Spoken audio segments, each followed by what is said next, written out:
Ladies and gentlemen, welcome to another episode of The Whip. I'm your host, eMLB Baltimore Orioles GM Brenden, and joining me today is Ryan Hetzer, the GM of the Seattle Mariners. How you doing today? Very good. Thanks, Brendan, for having me. I've really enjoyed the Whip episodes. Kind of feeling a little bit of pressure to live up to the quality of the other episodes, but we're gonna give it a go here. Well, I don't know if anyone can live up to Ben's quality on the field or as a guest on the podcast. He's a lot of fun to have on here. But I think we're got something special here today. Go. We're gonna go ahead and jump into this here. You've been a GM in this league for the entirety of the 2.0 era. Um, Tell us a little bit about how you found eMLB, how you got into this whole thing to begin with. Yeah, well, I'm not a long time OOTP player, and in fact, I've never really played much PC gaming at all. I was always a console guy growing up, and I've played countless hours of franchise type console baseball. And I Mm-hmm. was a really big MLB The Show enthusiast, and that is the way that I kind of got into OOTP. I was doing some article writing for a site called Sim Sports Gaming, who they also have an OOTP league that runs in real time. And I was writing some articles for them, some game previews and game reviews and stuff like that, and just doing some things. And the guy over there who kind of runs things was always telling me, hey, you love MLB The Show. Like there's this OOTP game, and there's a league we have here. You should really consider it. And so eventually there became an opening in that league, and I joined. And so then my second league was the MLB. I was only in that SSG league, and had already been connected a little bit through Commish and the writing rosters Discord for MLB The Show, and found his stream back when he used to stream eMLB on the show. So guys like Eric Kelly and some of the other eMLB studs, Ethan Knight, your guy. Yeah. He was featuring those guys on MLB The Show, and I found him there and connected, and then he started. He posted his that he was restarting the eMLB universe in OTP 2.0, and yeah, so I reached out. I remember even seeing the teams that were available at the time, and seeing the Seattle franchise having Eric Kelly coming back as the MVP of the previous year, and having the number one pick, which ended up being Pedro Serrano. So I can still recall, that moment of kind of entering the league. Well, that's a good spot to come into the league, being able to draft Pedro Serrano as your first overall draft choice. That's right.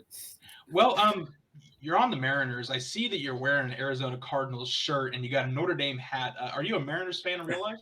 Well, this is the St. Louis Oh, Cardinals. St. Louis Cardinals. I saw that little Um, point. Yeah.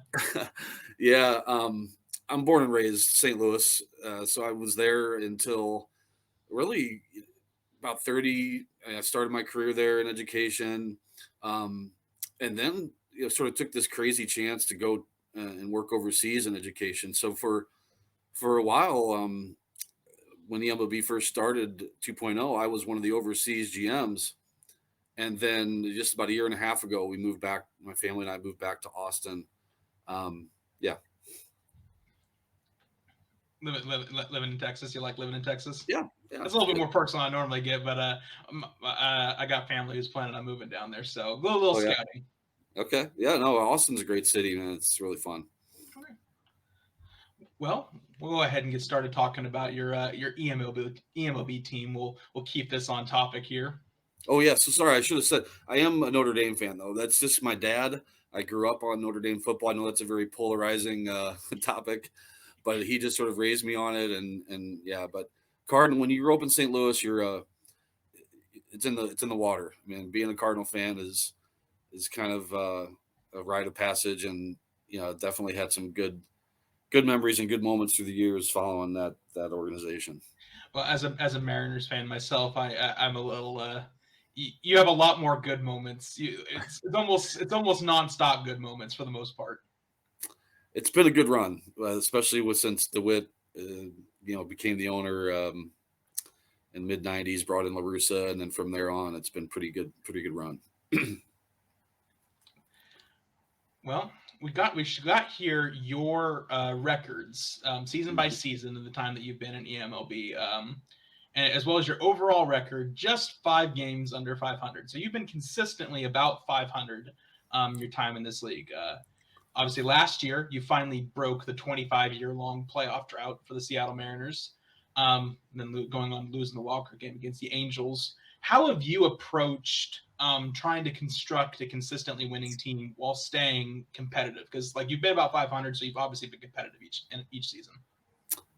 Yeah, I mean, competitive. I guess it could. Another word you could say would be mediocre, maybe if you were taking a more pessimistic approach. But when I came in, it was the off season when 2.0 rebooted, as we've said a few times, and so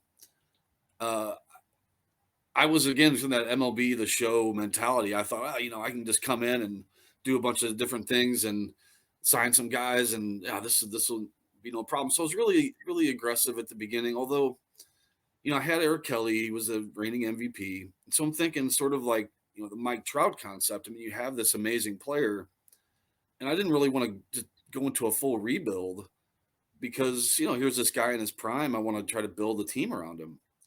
So I did get aggressive that very first off season. Some good, some bad. Bad, Javi Baez was a horrible signing, one of the worst I've probably made in any OOTP league, but eMLB for sure. Made an aggressive trade for Chris Bryant to bring him in. I saw enough in the organization that I felt like we could win right away. And there was a very nice immediate return, that 83 and 79 in 2022. We actually were in first place at the All-Star break and just kind of faded down the stretch, just couldn't hold it. Now, however, I mean, some of those aggressive moves, we moved Jared Kelenic was another one. Those, kind of forced us to then reevaluate and rebuild in that 23-24 kind of era. Mm-hmm.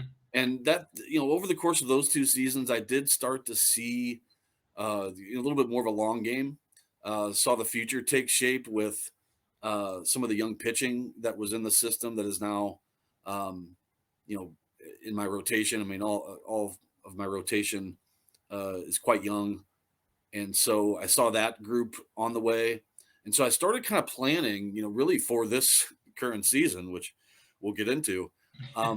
Figuring that I wanted to kind of time it to where those young arms were going to be coming into, the big leagues at a time when I also could build an offensive unit around them that could compete. And so that's sort of been the arc, I guess. So he's kind of tried to come in and make an immediate splash. We're mediocre, kind of so feeling things out for a couple seasons. And then, last year with the playoff appearance, and then coming into this year, we're hoping to, rise among the top tier of the league. So. Well, we'll go ahead and start talking about this season.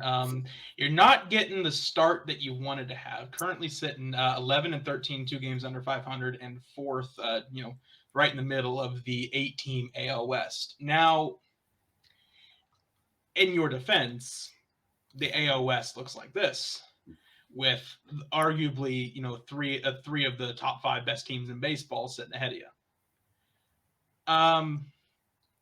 Do you feel like your record is an accurate representation of where your team is right now, or a bit more of just early season variance? Well, I think a little bit of both, probably a little more accurate, but maybe flip that record around, like a 13 and 11 or something like that, and I say that because of the bullpen. When you're blowing games in the 7th inning on, which we've done, I think at least 4 times, that's just not something that is going to make for winning baseball. And you look at teams that are successful, they'll go entire seasons and not, lose maybe 1 or 2 games from if leading from the 8th inning forward. So, in that sense, I think, but in other ways, we're not hitting, we're not getting good offensive output from a few of our guys. A guy like Rafi Devers is really struggling. When that was a huge offseason pickup, you're hoping he's just gonna, make that lineup even more scary. So, that's where I say, in some sense, we kind of deserve to be where we are. They're just not producing offensively. Rotation's fine. I mean, they're keeping up their end of the bargain, but that bullpen and then just the overall lineup, and there's a few guys they're doing what they need to do, but then there's some other holes in that lineup that are just really making it tough right now. It kind of looks a little bit like the ships being buoyed maybe by some really good bats. You're only ninth in the American League in scoring runs, but you're sixth in OPS and tied for second with home runs. Obviously, a big emphasis that you're trying to focus on. If I can get the game to actually show the stats I want it to show.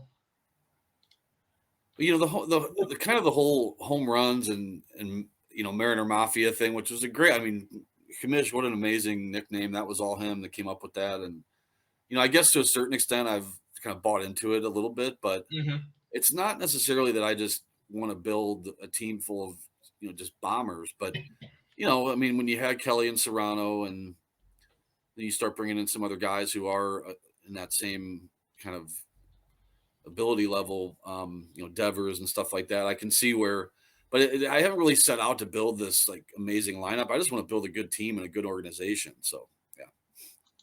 So Mariner Mafia is just a media term, right?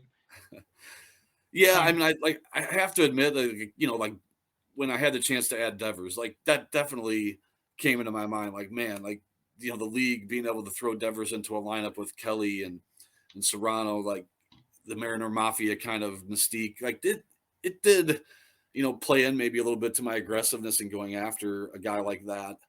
But at the same time, yeah, it's mostly a media driven thing.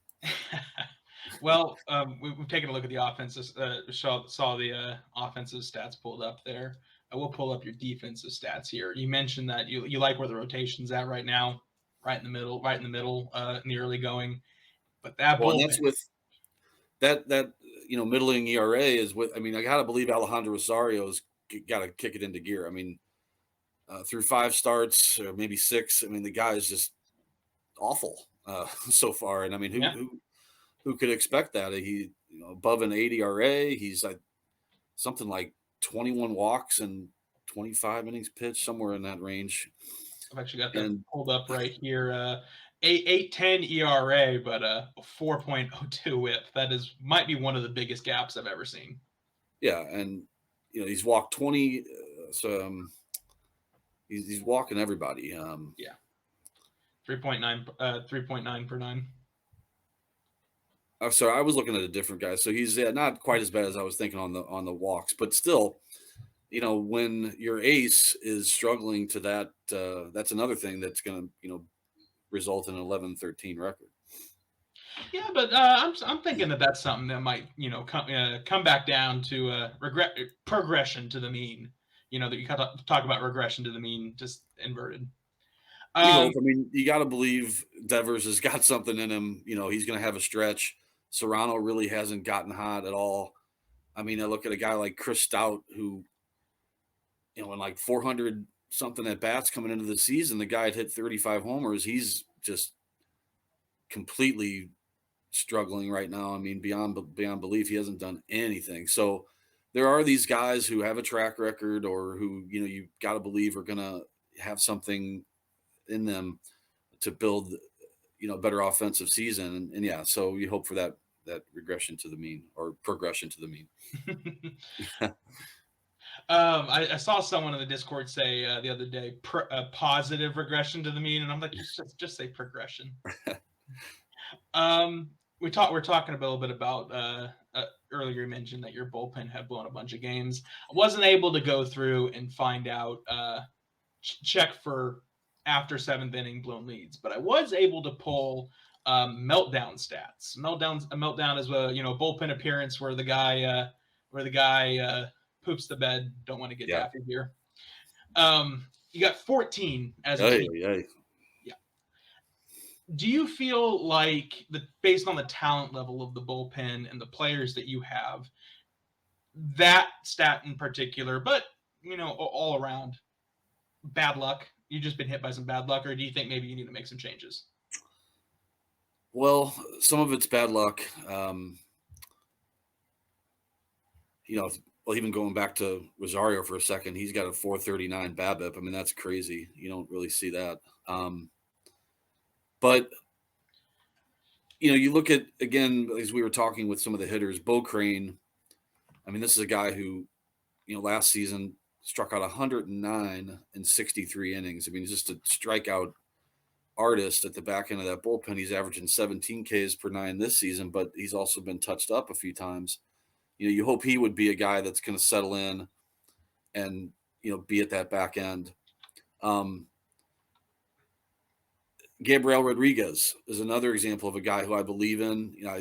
He had a really strong year in Atlanta last year and wasn't just a loogie. I mean, 68 innings, he struck out 88 guys at a sub-2 ERA. So I believe, he's a guy that, I think is going to come around.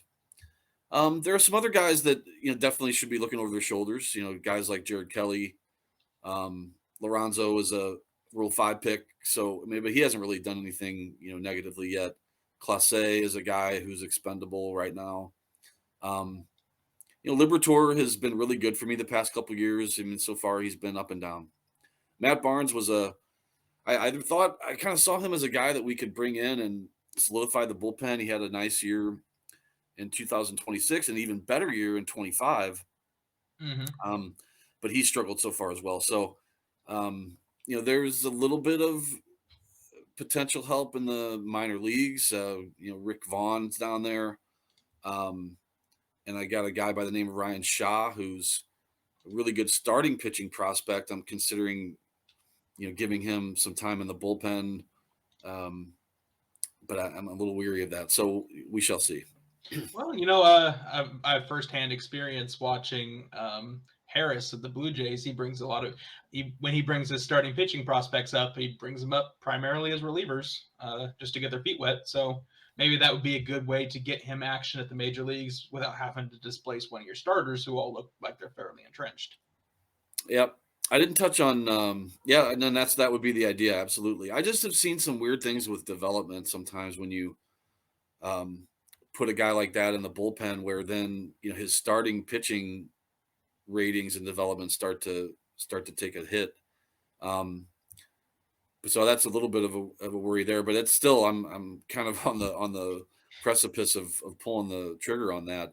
I didn't mention Hunter Green as well. I kind of targeted him when JR put him on the block, because I'm like, that's a guy that I think could help my bullpen, with big time stuff. And Mm-hmm. I didn't really see him as a starter for us. And again, it's weird because, over 10 innings, it's not a big sample size. He's striking out 13 and a half per nine, but, he's also been touched up. Probably a couple of those meltdowns are his. So that hasn't worked out either. So there's definitely been, the bullpen's been a mess. I'm noticing that I'm noticing a lot of bullpens being a mess early in the year, especially when you have to face lineups like you're having to face in the AL West. Expectations going forward. We've talked. You do expect to see a lot of progression to the mean. The Astros and the Angels were both expected to be juggernauts. Texas was viewed as a bit of a wild card, and they've gotten out to a really hot start.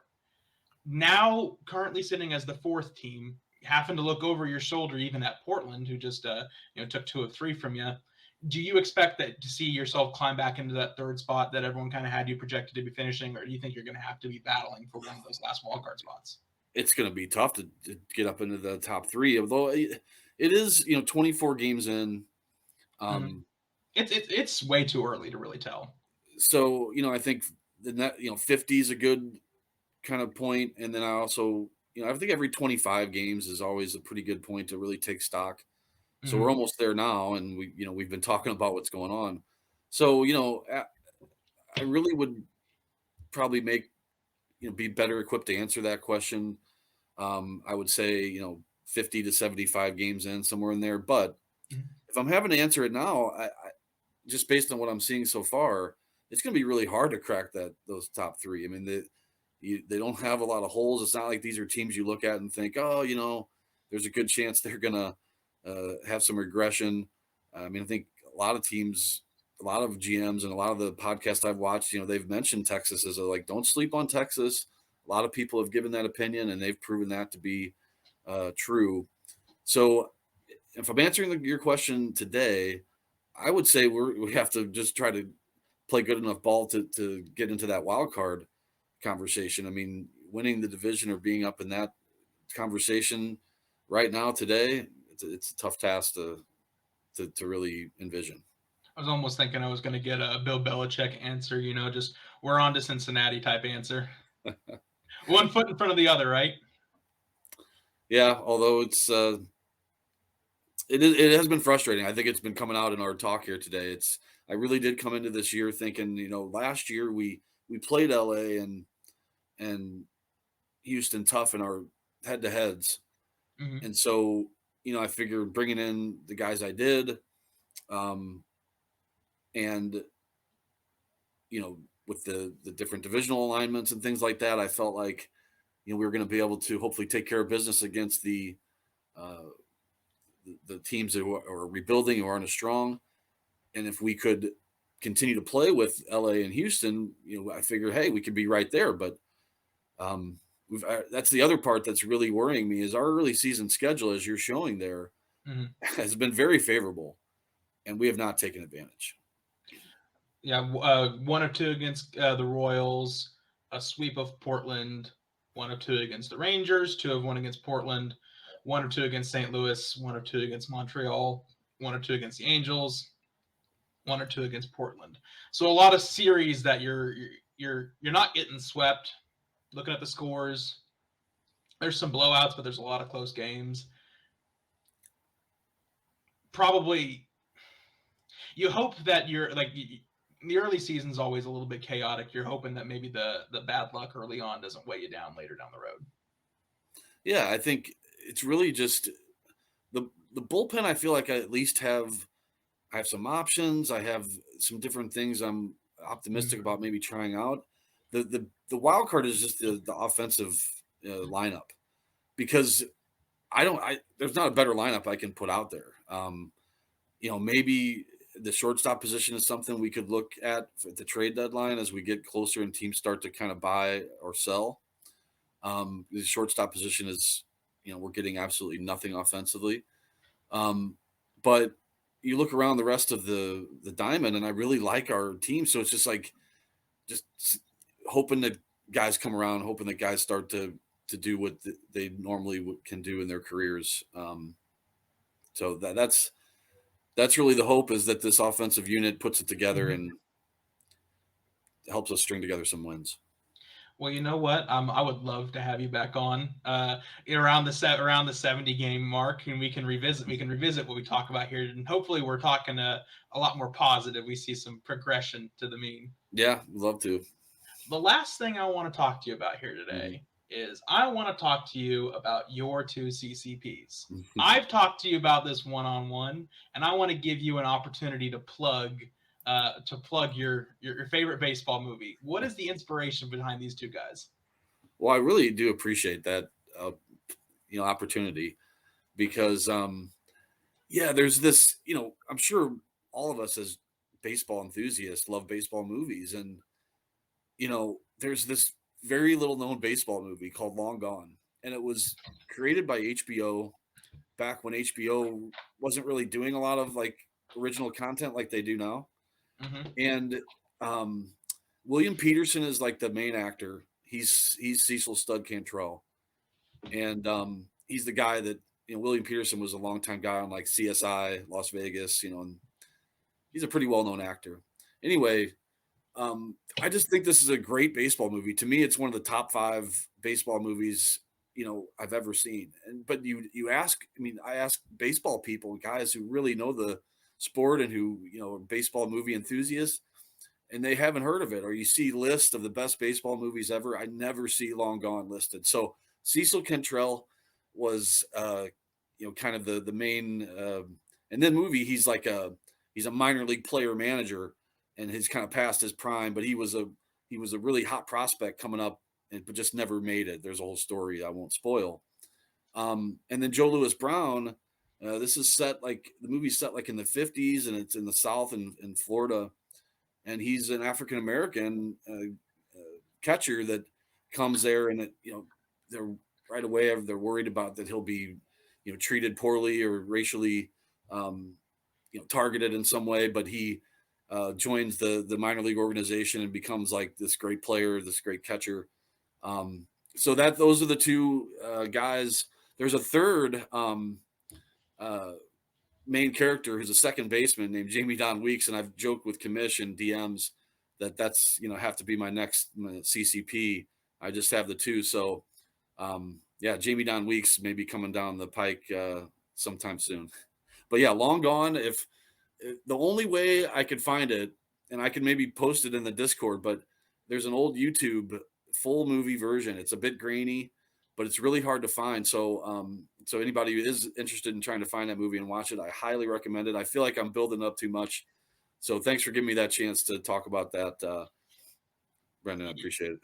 Of course, it's on my to watch list of movies that I plan on watching here really soon. So what I'm going to do is I'm timestamping this. I'm going to have Andrew link the link the movie here.